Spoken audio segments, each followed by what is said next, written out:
नमस्कार मित्र आणि मैत्रिणींनो, आजच्या व्हिडिओमध्ये तुमचे परत एकदा स्वागत आहे.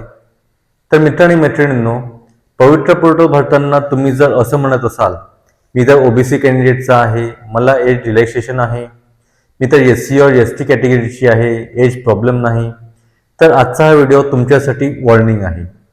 कारण दरवर्षी हजारो कॅन्डिडेट्स मार्क्स फुल असूनही, डॉक्युमेंट्स परफेक्ट असूनही फक्त एज रिलॅक्सेशन चुकीचे समजल्यामुळे डायरेक्ट रिजेक्ट होतात. आणि सगळ्यात धक्कादायक गोष्ट म्हणजे रिजेक्शन तेव्हा होतो जेव्हा फॉर्म भरताना महिने झालेले असतात आणि तेव्हा हातात काहीच राहत नाही. जर आजच्या या व्हिडिओमध्ये मी तुम्हाला सांगणार आहे कोणत्या कॅटेगरीला किती एज रिलॅक्सेशन असेल, रिलॅक्सेशन आहे हा बिगेस्ट माहीत का आहे आणि एक दिवसाचा फरक कसा करिअर ठरवतो.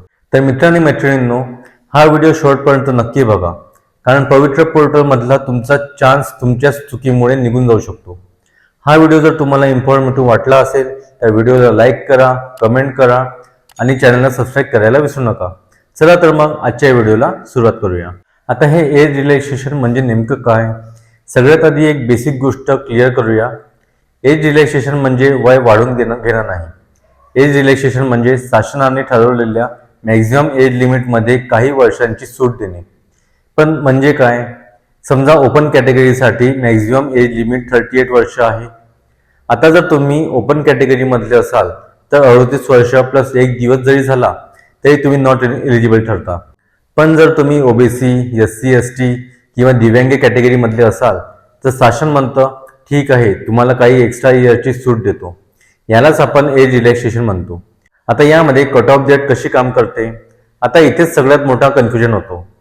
एज रिलॅक्सेशन आजच्या तारखेवर लागू होत नाही. पोर्टल भरतो त्या दिवशी लागू होत नाही, तर ती लागू होते फक्त आणि फक्त कट ऑफ डेटला. फॉर एक्झाम्पल, जर GR मध्ये असे लिहिलेले असेल, age should not exceed the prescribed limit as on 1 January 2026. याचा अर्थ असा की 1 जानेवारी 2026 रोजी तुमचे वय किती आहे तेच फायनल मानलं जातं. समजा आज 2025 चालू आहे, उद्या 2026 येईल, त्याचा एज कॅल्क्युलेशनशी काही संबंध नाही. आता आणखी एक एक्झाम्पल समजून घेऊया. समजा ओपन कॅटेगरीसाठी एज लिमिट आहे 38 वर्ष, तर ओबीसीसाठी रिलॅक्सेशन असेल 3 वर्ष. म्हणजे ओबीसी कॅन्डिडेटसाठी मॅक्झिमम एज असेल 41 म्हणजे 41 वर्ष. आता जर तुमचे वय कट ऑफ डेटचा 41 वर्ष प्लस 0 दिवस आहे तर तुम्ही एलिजिबल आहात. पण 41 वर्ष 1 दिवस जरी झालं तरी रिलॅक्सेशन असूनही तुम्ही रिजेक्ट होता. गव्हर्नमेंट सिस्टीममध्ये ऑलमोस्ट थोडं जास्त ॲडजस्टमेंट असं शब्द नसतात. आता उमेदवारांमध्ये सगळ्यात मोठा गैरसमज कोणता होतो? आता हा गैरसमज लक्षात ठेवा. मी रिझर्व्ह कॅटेगरीमधला आहे म्हणजे एजचं टेन्शन नाही. हे पूर्णपणे चुकीचं आहे. रिलॅक्सेशन असते पण लिमिट तरीही असते आणि ती लिमिट कट ऑफ डेटला क्रॉस झाली तर रिझर्वेशन पण वाचवत नाही. एक अजून महत्त्वाची गोष्ट, एज रिलॅक्सेशन ऑटोमॅटिक लागू होत नाही. ती लागू होण्यासाठी तुमची कॅटेगरी व्हॅलिड असली पाहिजे, सर्टिफिकेट योग्य असली पाहिजे, कट ऑफ डेटला एज लिमिट क्रॉस झालेली नसली पाहिजे. यातलं एक जरी चुकलं तर रिलॅक्सेशन लागूच होत नाही. म्हणून मी नेहमीच एकच लाईन सांगेन, एज रिलॅक्सेशन म्हणजे फ्रीडम नाही, ती लिमिटेड परमिशन आहे. आता आपण कॅटेगरी वाईज रिलॅक्सेशन बघूया. Number 1, open category. आता ओपन कॅटेगरीबद्दल सगळ्यात आधी एक गोष्ट ठामपणे सांगतो. ओपन कॅटेगरी म्हणजे झिरो रिलॅक्सेशन. इथे कुठलाही ॲडजस्टमेंट नाही, कुठलीही एक्स्ट्रा सूट नाही. पवित्र पोर्टलमध्ये ओपन कॅटेगरीसाठी शासनाने ठरवलेली मॅक्झिमम एज लिमिट म्हणजे 38 वर्ष. याचा अर्थ असा की कट ऑफ डेटला तुमचे वय 38 वर्ष 0 दिवस असणे कम्प्लिटली एक्सेप्टेबल आहे. पण 38 वर्ष प्लस 1 दिवस जरी झाला तरी तुम्ही ओपन कॅटेगरीमधून डायरेक्ट नॉट एलिजिबल ठरता. कट ऑफ डेट ओपन कॅटेगरीसाठी का इतकी इम्पॉर्टंट आहे? ओपन कॅटेगरीमध्ये कट ऑफ डेट खूप क्रिटिकल असते, कारण इथे बॅकअप नसतो, रिझर्वेशन नाही, रिलॅक्सेशन नाही. GR मध्ये जे लिहिलेलं असतं तेच अंतिम असतं. पोर्टल आज भरलात, उद्या भरलात, त्याचा काही फरक पडत नाही. कट ऑफ डेटला एज क्रॉस झाली तर केस क्लोज. आता ओपन कॅटेगरी कॅन्डिडेट्स कुठे चूक करतात? मी नेहमी कमेंट्समध्ये ओपन कॅटेगरी कॅन्डिडेट्स कडून या चुका पाहतो. सर मी ओबीसी आहे पण ओपनमधून भरतोय. सर कास्ट सर्टिफिकेट आहे म्हणजे रिलॅक्सेशन मिळेल. सर रिझर्व्ड असलो तरी ओपन भरला तर फायदा होईल का? हे सगळे विचार पूर्णपणे चुकीचे आहेत. ओपन कॅटेगरी निवडली म्हणजे तुम्ही स्वतःहून सगळ्या रिलॅक्सेशन सोडून देतात. आता बघूया सर्वात महत्त्वाचा नियम. हा रूल अनेकांना माहीत नसतो. तुम्ही ज्या कॅटेगरीमध्ये अप्लाय करता एज रिलॅक्सेशन फक्त त्याच कॅटेगरीची लागू होते. जर तुम्ही ओबीसी असूनही ओपन कॅटेगरी सिलेक्ट केली तर ओबीसी रिलॅक्सेशन लागू होत नाही. ओपन रूल्स लागू होतात आणि ओपन रूल्स म्हणजे नो रिलॅक्सेशन. आता एक छोटंसं प्रॅक्टिकल एक्झाम्पल घेऊया. समजा तुमचं वय आहे 38 वर्ष 6 महिने. तुम्ही ओबीसी असाल तर इलिजिबल असू शकता. पण जर तुम्ही ओपन कॅटेगरी सिलेक्ट केली तर मात्र कॅटेगरी चेंज होताच एज रूल्स बदलतात, हे लक्षात ठेवा. ओपन कॅटेगरीसाठी मी एकच लाईन सांगतो. ओपन कॅटेगरी म्हणजे लास्ट चान्स नाही, ती स्ट्रिक्ट कॅटेगरी आहे. इथे इमोशन नाही, ॲडजस्टमेंट नाही, फक्त डेट आणि रूल आहे. आता येऊया सगळ्यात जास्त कन्फ्युजन असलेल्या भागाकडे, ओबीसी और एसबीसी कॅटेगरी. सगळ्यात आधी एक गोष्ट क्लिअर करून घेऊया. ओबीसी और एसबीसी कॅटेगरीला एज रिलॅक्सेशन मिळते, पण ही रिलॅक्सेशन ऑटोमॅटिक नसते. ओपन कॅटेगरीसाठी मॅक्झिमम एज लिमिट आहे 38 वर्ष, तर ओबीसी और एसबीसी कॅन्डिडेटसाठी शासन 3 वर्षाची एज रिलॅक्सेशन देते. म्हणजे 38 वर्ष प्लस 3 वर्ष म्हणजेच 41 वर्ष. आता हा नंबर ऐकून लोक लगेच रिलॅक्स होतात, पण इथेच सर्वात मोठ्या चुका होतात. आता बघूया कट ऑफ डेट. इथेच सगळं ठरतं. एज रिलॅक्सेशन आजच्या तारखेवर लागू होत नाही, पोर्टल भरतो त्या दिवशी लागू होत नाही, तर ती लागू होते फक्त कट ऑफ डेटला. जर जी मध्ये लिहिलं असेल age should not be exceed 41 years as on 1 January 2026, याचा अर्थ असा की 1 जानेवारी 2026 रोजी तुमची एज 41 वर्ष 0 दिवस असणे कंपल्सरी आहे. पण 41 वर्ष प्लस 1 दिवस जरी झाला तरी तुम्ही ओबीसी किंवा एसबीसी असूनही नॉट एलिजिबल होता. आता बघूया विदाउट सर्टिफिकेट रिलॅक्सेशन इज 0. आता खूप इम्पॉर्टंट गोष्ट, ओबीसी और एसबीसी एज रिलॅक्सेशन फक्त व्हॅलिड सर्टिफिकेट असतील तरच मिळते. यात पुढील गोष्टी कंपल्सरी आहेत. महाराष्ट्र स्टेट ओबीसी और SBC certificate, valid caste validity certificate and correct category selection. यातलं एक जरी चुकलं तर रिलॅक्सेशन लागूच होत नाही. ओपन कॅटेगरी रूल्स लागू होतात आणि डायरेक्ट रिजेक्शन होतो. आता बघूया मोस्ट कॉमन मिस्टेक्स. मला अशा 1-2 तरी कमेंट्स येतात. कॅन्डिडेट्स म्हणतो, सर मी ओबीसी आहे पण ओपन कॅटेगरीमधून भरलं तर ते फार धोकादायक आहे. तुम्ही जे कॅटेगरीमधून अप्लाय करता एज रिलॅक्सेशन फक्त त्याच कॅटेगरीची लागू होते. ओबीसी असून जर ओपन सिलेक्ट केली तर 3 वर्षांची रिलॅक्सेशन कॅन्सल होते. 38 वर्षांचीच लिमिट लागू राहणार आणि 100% रिस्क पण असेल. आता आपण एक प्रॅक्टिकल एक्झाम्पल घेऊया. तुमची डेट ऑफ बर्थ आहे 15 डिसेंबर 1984 आणि कट ऑफ डेट आहे 1 जानेवारी 2026. या दिवशी तुमची एज होती 41 वर्ष प्लस काही दिवस. जर तुम्ही ओबीसी और एसबीसी कॅटेगरी सिलेक्ट केली आणि सर्टिफिकेट व्हॅलिड असेल तर तुम्ही इलिजिबल आहात. पण जर तुम्ही ओपन कॅटेगरी सिलेक्ट केली तर डायरेक्ट नॉट एलिजिबल होता. ओबीसी और एसबीसी कॅन्डिडेटसाठी मी एकच वॉर्निंग देतो, सर्टिफिकेट हातात नसेल तर रिलॅक्सेशन गृहीत धरू नका. लक्षात ठेवा, ओबीसी और एसबीसी म्हणजे 41 वर्ष मॅक्झिमम, पण प्रूफ इज मेंडेटरी. आता आपण येतो एससी और एसटी कॅटेगरीकडे. इथे सगळ्यात जास्त गैरसमज आहेत. सगळ्यात आधी एक गोष्ट लक्षात ठेवा, एससी और एसटी कॅटेगरीला एज रिलॅक्सेशन मिळते, पण एज लिमिट कम्प्लिटली इग्नोर केली जाते असे अजिबात नाही. ओपन कॅटेगरीसाठी मॅक्झिमम एज लिमिट आहे 38 वर्ष आणि एससी और एसटी कॅटेगरीसाठी शासन 5 वर्षांची एज रिलॅक्सेशन देते. म्हणजे 38 + 5 = 43 वर्ष.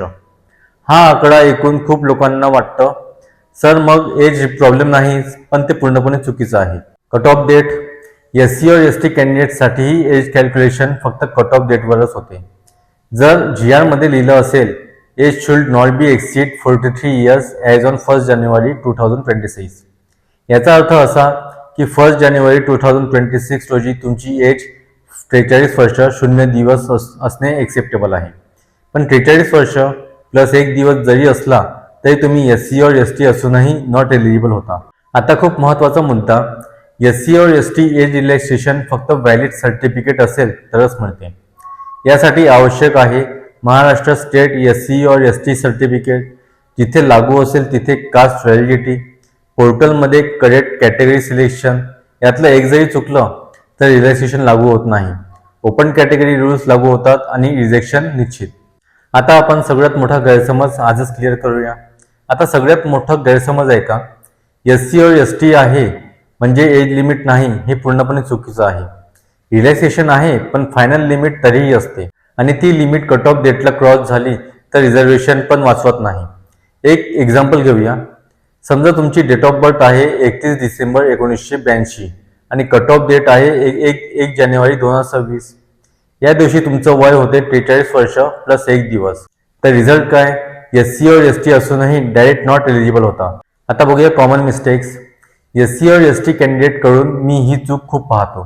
सर सर्टिफिकेट नंतर देतो, सर अपलोड बाकी आहे, पण government system future promise accept करत नाही.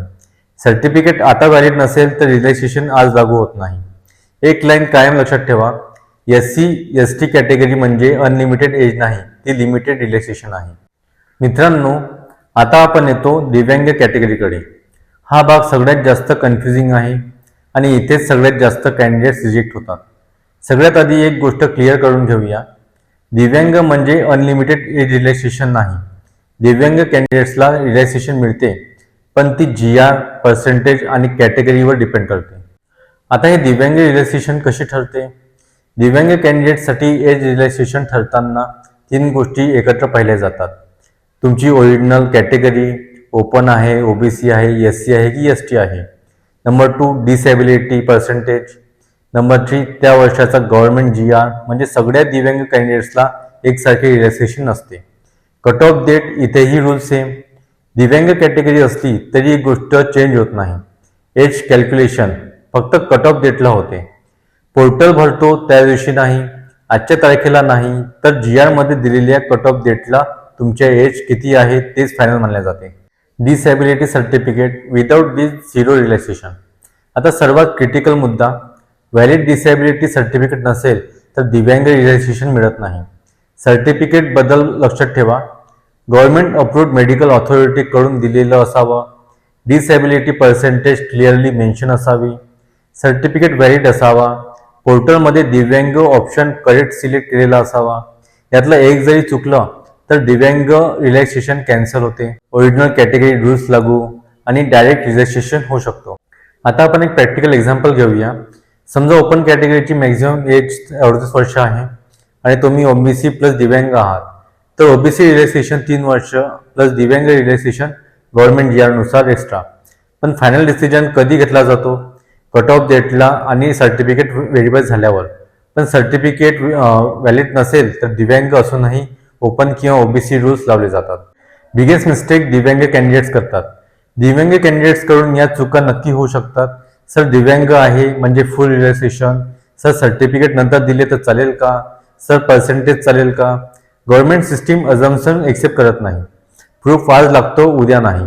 मी खूप ठामपणे सांगतो, दिव्यांग कॅन्डिडेट म्हणजे शॉर्टकट नाही, तो स्ट्रिक्टली रूल बेस्ड कॅटेगरी आहे. पण आणखी एक गोष्ट लक्षात ठेवा, दिव्यांग equals to certificate plus GR plus cut off date. तिन्ही मॅच झाले तरच रिलॅक्सेशन मिळेल. रिझर्व्ह कॅटेगरीचे असूनही रिजेक्ट का होतात? आता सगळ्यात धक्कादायक पार्टला सांगतो. दरवर्षी हजारो कॅन्डिडेट्स OBC, SC, ST दिव्यांग असूनही रिजेक्ट होतात. आणि ते रिजेक्ट होतात मार्क्समुळे नाही, टॅलेंटमुळे नाही, तर फक्त टेक्निकल चुकामुळे. Reason number 1, cut off date चुकीची मोजणे. सगळ्यात कॉमन कारण, कॅन्डिडेट्स म्हणतो सर मी रिझल्ट आहे, रिलॅक्सेशन आहे, पण कट ऑफ डेटला एज लिमिट क्रॉस झाली तर रिलॅक्सेशन काहीच वाचवत नाही. 1 दिवस पण जास्त असेल तर डायरेक्ट रिजेक्शन. दुसरे मोठं कारण म्हणजे सर्टिफिकेट व्हॅलिड नसणे. For example, central OBC certificate, Maharashtra validity नसलेलं सर्टिफिकेट, एक्सपायर्ड किंवा रॉंग फॉर्मॅट सर्टिफिकेट. रिलॅक्सेशन फक्त व्हॅलिड प्रूफवर मिळते, अझम्पशनवर नाही. Reason number 3, wrong category selection in portal. मला नेहमीच असं निदर्शनास येतं की कॅन्डिडेट्स OBC आहे पण पोर्टलमध्ये ओपन सिलेक्ट करतो आणि मग म्हणतो सर मी रिझर्व्ड आहे तरी रिजेक्ट झालो. पोर्टल तेव्हा तुमचं सर्टिफिकेट नाही तर तुमचं सिलेक्शन पाहतो. कॅटेगरी चुकीची तर relaxation 0. Reason number 4, certificate upload नंतर देईन हा गैरसमज. खूप लोक म्हणतात सर आज फक्त फॉर्म भरतो, सर्टिफिकेट नंतर देतो. पण government system future promises accept करत नाही. अपलोड आज नाही तर रिलॅक्सेशन आज नाही. Reason number 5, age calculation mobile ॲपवरून केली. मोबाईल एज कॅल्क्युलेट आजची डेट पकडतो, पण government system cut off date पकडतो. हे दोन्ही वेगळे असतील आणि इथेच कॅन्डिडेट्स फसतात. रिझन नंबर 6, दिव्यांग सर्टिफिकेट अझम्पशन. दिव्यांग कॅन्डिडेट्सकडून मोठी चूक ही होते की त्याला असं वाटतं सर डिसेबिलिटी आहे म्हणजे फुल रिलॅक्सेशन, पण असं नाही. पर्सेंटेज, GR, ओरिजिनल कॅटेगरी तिन्ही मॅच असेल तरच रिलॅक्सेशन मिळेल. रिझर्व्ह कॅटेगरी म्हणजे गॅरंटी नाही, तर ती कंडिशनल चान्स आहे. सेफ राहायचं असेल तर कट ऑफ डेटला एज स्वतः कॅल्क्युलेट करा, सर्टिफिकेट आधी चेक करा आणि पोर्टलमध्ये कॅटेगरी डबल चेक करा. या तिन्ही गोष्टी केल्या तर रिजेक्शन टळू शकते. लक्षात ठेवा, रिझर्वेशन वाचवत नाही तर रूल्स वाचवतात. तर मित्रांनो, आजच्या या व्हिडिओमध्ये एक गोष्ट स्पष्ट झाली असेल, एज रिलॅक्सेशन म्हणजे प्रिव्हिलेज आहे, पण ती ब्लाइंड प्रोटेक्शन नाही. ओपन असो, OBC और SBC असो, ST SC असो किंवा दिव्यांग असो, सगळ्यांसाठी एकच रूल लागू होतो. Cut off date, valid proof plus correct categories. यातलं एक जरी चुकलं तर मार्क्स काही कामाचे राहत नाही, मेहनत वाया जाते आणि रिजेक्शन सायलेंट येतो. गव्हर्नमेंट जॉबमध्ये ऑलमोस्ट इलिजिबल असं काही नसतं. इलिजिबल असाल तर सिलेक्ट, नाहीतर डायरेक्ट रिजेक्ट. आता तुमच्यासाठी एक सिम्पल ॲक्शन, कमेंटमध्ये लिहा तुमची डेट ऑफ बर्थ आणि तुमची कॅटेगरी. मी पर्सनली सांगतो तुम्ही एज वाईज एलिजिबल आहात की नाही. हा व्हिडिओ तुमच्या त्या मित्राला किंवा मैत्रिणीला नक्की शेअर करा जे म्हणतात मला रिलॅक्सेशन आहे, प्रॉब्लेम नाही. कारण हा व्हिडिओ शेअर केला तर कदाचित कोणाचा फ्युचर वाचेल. व्हिडिओ युजफुल वाटला असेल तर लाईक करा, चॅनलला सबस्क्राईब करा, कारण असेच पवित्र पोर्टल आणि टीचर भरतीचे रिअल प्लस प्रॅक्टिकल अपडेट्स मी इथे रेग्युलर देत राहणार आहे. व्हिडिओ एंड करतो, पण तुमची मिस्टेक होऊ देऊ नका. तर भेटूया पुढच्या व्हिडिओमध्ये. तोपर्यंत धन्यवाद.